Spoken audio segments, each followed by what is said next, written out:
Hey everyone, we've got something a bit different for you today. We've been given the chance by Star Trek Online to release the full extended cut of their neat mini documentary historical breakdown sort of thing. You may have seen them drop recently, covering the key ships from Star Trek's pre-Federation era. This is a special extended version with bonus content that was kindly given to us by the Star Trek Online team to promote the game's 16th anniversary bundle, which includes those very ships the video talks about and is now out for everyone including consoles. For the honest disclosure bit, we have not been paid to showcase this video, beyond what we make through YouTube's monetization for hosting it. We just think it's neat and that you might enjoy being able to see the full final cut. Enjoy!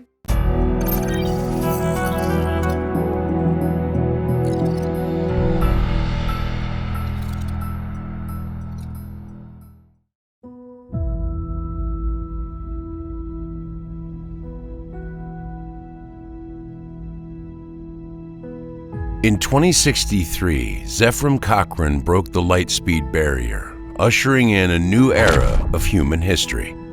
It was an era of exploration, an era of conflict, but ultimately, an era of hope.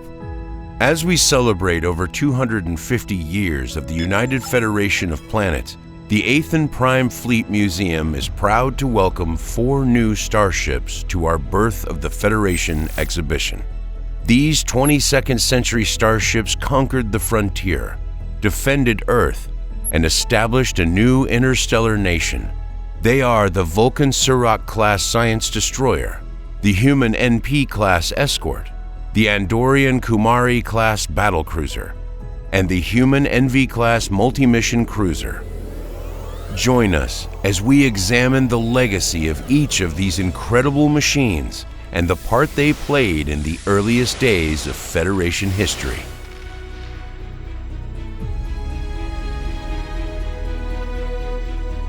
"2,000 years ago, the Vulcan people made a choice: reason over passion, logic over emotion, and peace over wrath.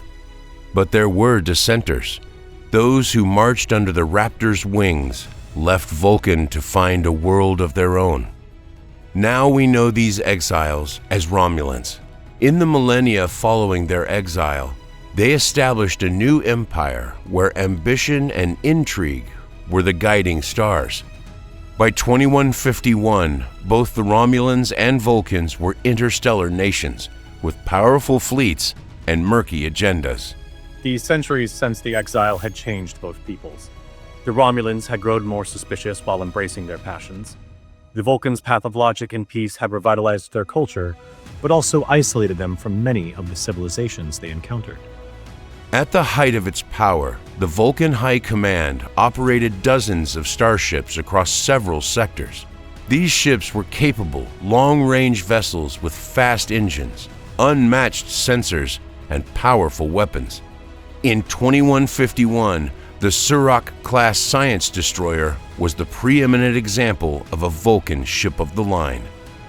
24 of these ships were in service by the time Enterprise NX-01 took flight, and as the Vulcan High Command became more and more concerned with interstellar politics, most Suraks were recalled from independent research cruises to instead perform surveillance and intelligence missions. Vulcans claimed to have no ambition for empire, yet they were one of the most influential nations in the Orion Arm for decades. The Surak-class starship was a key part of that strategy.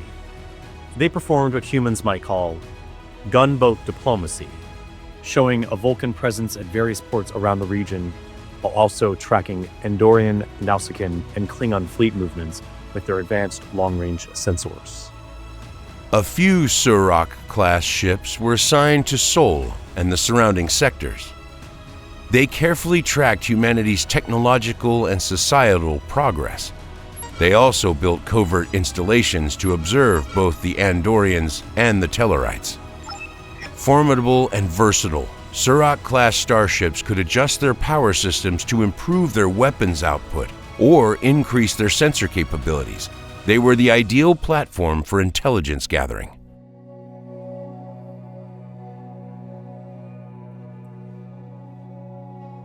Records released by the Vulcans after the dissolution of their high command revealed the extent of the surveillance executed by Surak-class ships. This revelation caused some outrage, as the Vulcans generally chose not to intervene when they witnessed Earth vessels under attack from pirates or otherwise in distress.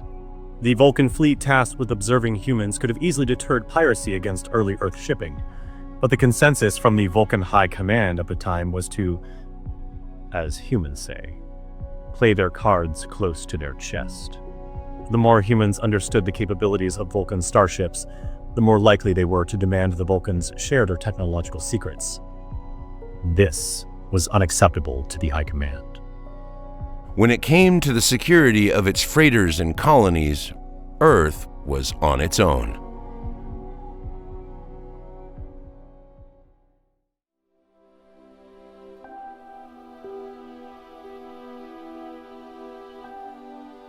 Well, there are eras of history where things seem static. We used wind power to travel the seas for 1,000 years. But then oil and fission each created their own revolutions, all within a century. Another century past that, we have yet another set of rapid revolutions, fusion, subspace, and then antimatter and dilithium. One breakthrough leads to another and another and another. Enabled by these advances and our insatiable curiosity, by the 22nd century, humanity was finally ready to go interstellar. The people of Earth knew that the future of humanity lay in the stars. Despite early setbacks like the Terra Nova mission, an entire generation of humans, nicknamed boomers, were plowing the space lanes in low-warp freighters around Sol. But where there was commerce, inevitably, there was also piracy.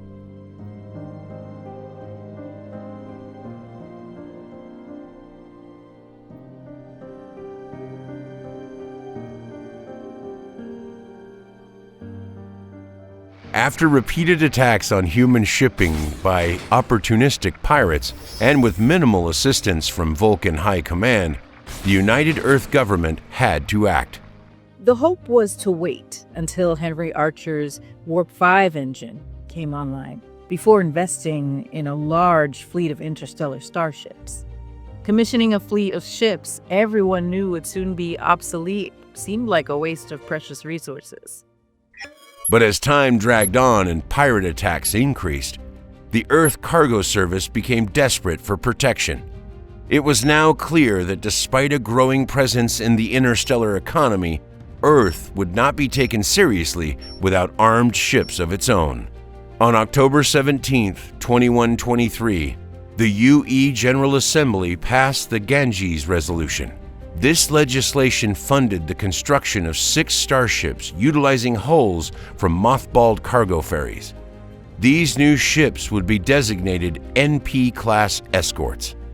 Despite warnings from Zefram Cochrane and Henry Archer, who knew it would take decades, many politicians hoped that the Warp 5 breakthrough would come quickly. So, what made the NP most attractive was its modularity. Almost everything but the space frame and outer hull was gutted and replaced with modern equipment that could be upgraded later. The first NP-class starship, SS Ganges, launched with Warp 2.2 as its top cruising speed. Slow as that was, it was still fast enough to escort the lumbering ECS freighters making the Risa-Rigel Earth Triangle run.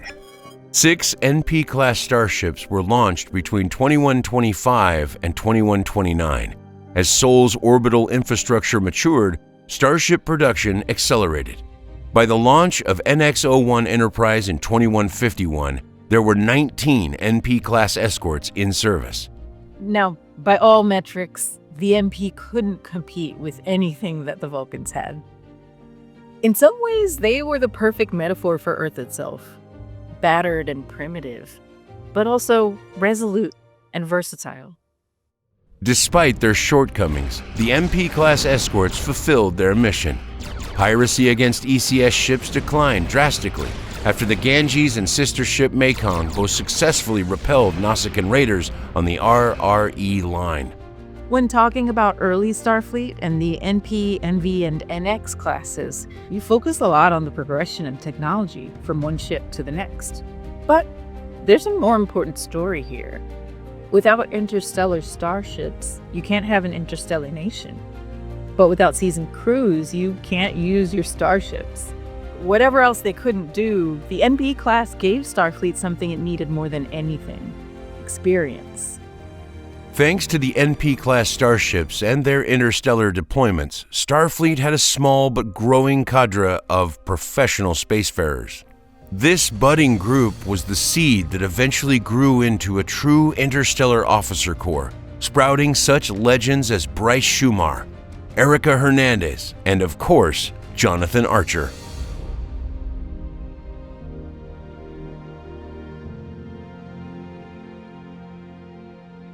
The Andorians were an unlikely ally for a united Earth. Long-standing rivals of the Vulcans, they had a reputation for suspicion and aggression. It was thanks to a mutual respect between Jonathan Archer and Thylak Shran that Earth and Andor found common cause. Thylak Shran was a decorated and influential commander in the Andorian Imperial Guard. In Earth's Starfleet captain, Jonathan Archer, he saw a kindred spirit, an officer determined to serve both his people and the greater good. Archer and Shran laid the first bricks in the foundation of the idea that would become the United Federation of Planets. Shran's reputation as a shrewd and aggressive warrior made him the manifestation of the Andorian martial ethos. As captain of the IGS Kumari, he commanded the pride of the Andorian Imperial Guard. The ship was named after the first ice cutter to circumnavigate Andoria, and the name had a long and celebrated legacy across Andoria's history. The Kumari was the lead ship of its class and one of the most powerful warships in the sector. Over 300 meters long and bristling with phased particle cannons, the Kumari-class battlecruiser was a culmination of centuries of Andorian military engineering and purpose-built to compete with advanced Vulcan ships like the Surak and Dakir. Unlike those Vulcan ships, which tended to operate alone, Kumari-class ships flew in hunting packs. They used their speed to execute a powerful alpha strike, unleashing fire from pairs of ships simultaneously. Then they would blaze past the enemy before it had a chance to retaliate. This was an effective tactic, but such power came at a cost. Overcharged weapon and energy systems were brittle, and Kumari-class ships could not last long in a prolonged engagement. As bellicose as the Andorians were, and for all their animosity towards the Vulcans, actual skirmishes between Vulcans and Andorians were rare. However, the most impressive exploits of the Kumari class were a closely guarded secret for decades after the founding of the Federation. After the Romulans executed several devastating strikes against United Earth, it became clear that they were an existential threat to both Earth and its new partners in the recently formed Coalition of Planets. Officially, Andoria stayed neutral during the Romulan War, but Shran and a few of his colleagues were still determined to help. Through some adroit legal fictions, they quietly established the sale of 3 Kumari-class battlecruisers to United Earth. These ships became a squadron named the Stalking Makras. They would even be painted in Earth Starfleet livery, but operated by crews of Andorian volunteers led by Shran.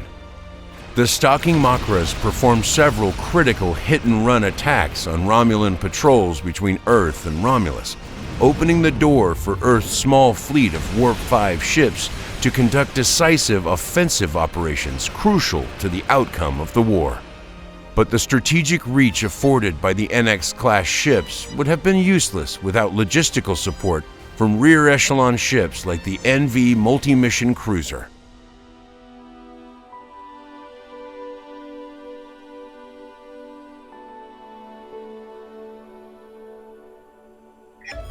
As construction on its first Warp 5 ship began, Earth returned its gaze to the stars. Starfleet's deployment of the MP-class escorts had been a success, and the United Earth government authorized the construction of a new class ship. The development of these ships, to be designated NV-class multi-mission cruisers, would supplement the ambitious plans for a fleet of fast and capable NX-class Warp 5 exploration cruisers. The big goal was Warp 5, but there were some additional experiments that resulted in reliable Warp 3 and 4 engines, most notably the 326 Franklin. Despite, again, some sentiment that Starfleet should wait for the Warp 5 engine to be ready for mass production, pressure grew for a larger Starfleet in the short term. With the NV project, UESPA wanted to fulfill a gap in capability between the NP and NX hulls. The NP was designed to deter piracy, but it wasn't fast enough to provide the round-trip support that colony worlds needed during their early development phase. This was a mission the NX could do, but Starfleet didn't want to tie down precious Warp 5 Explorer hulls on round-trip infrastructure missions. The NV-class light cruiser was bigger and faster, with a larger crew complement than the NP-type escorts. The NV also carried twice as many shuttle pods and incorporated an experimental transporter for inorganic cargo. This extended capability was essential for building Earth's interstellar infrastructure quickly. By 2156, 7 NV-class cruisers were in service. 2 of them operated almost exclusively in and around the Sol system, while the other 4 were deployed on missions in neighboring sectors, helping establish new human colonies or executing goodwill missions with new allies like the Andorians and the Tellarites. But when the Romulans attacked Algernon, everything changed.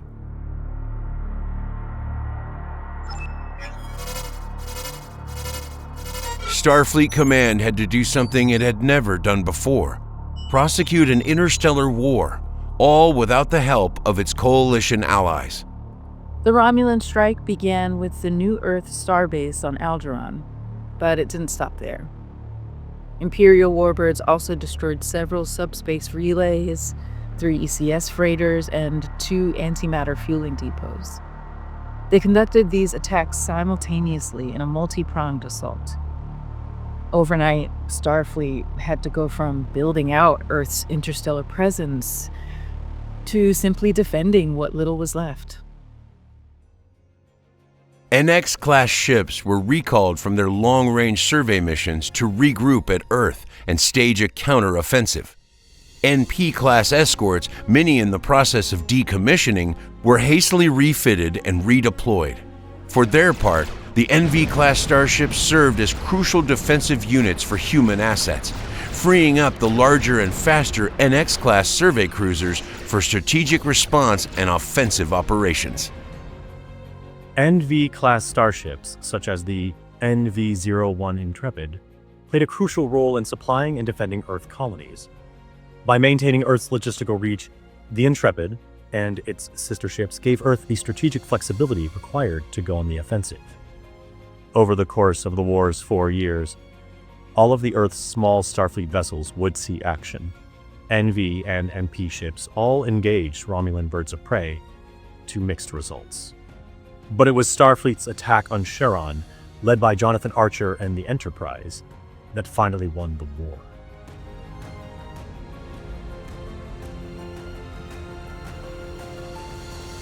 The NX-01 Enterprise and her sister ships received the lion's share of credit for ending the Romulan War and establishing the environment in which the nascent United Federation of Planets could eventually flourish. But they did not operate in a vacuum.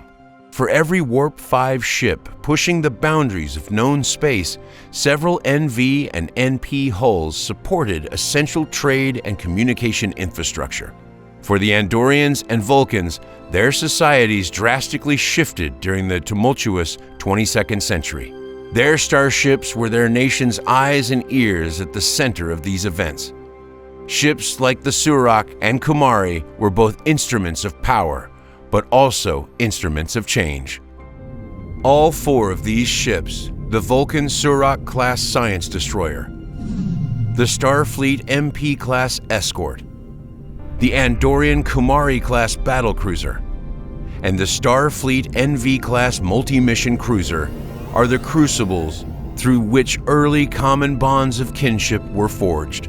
On these ships, thousands of beings braved the unknown, faced impossible odds, and had the faith of the heart required to create a future for all of us to boldly reach any star we dared to wish on.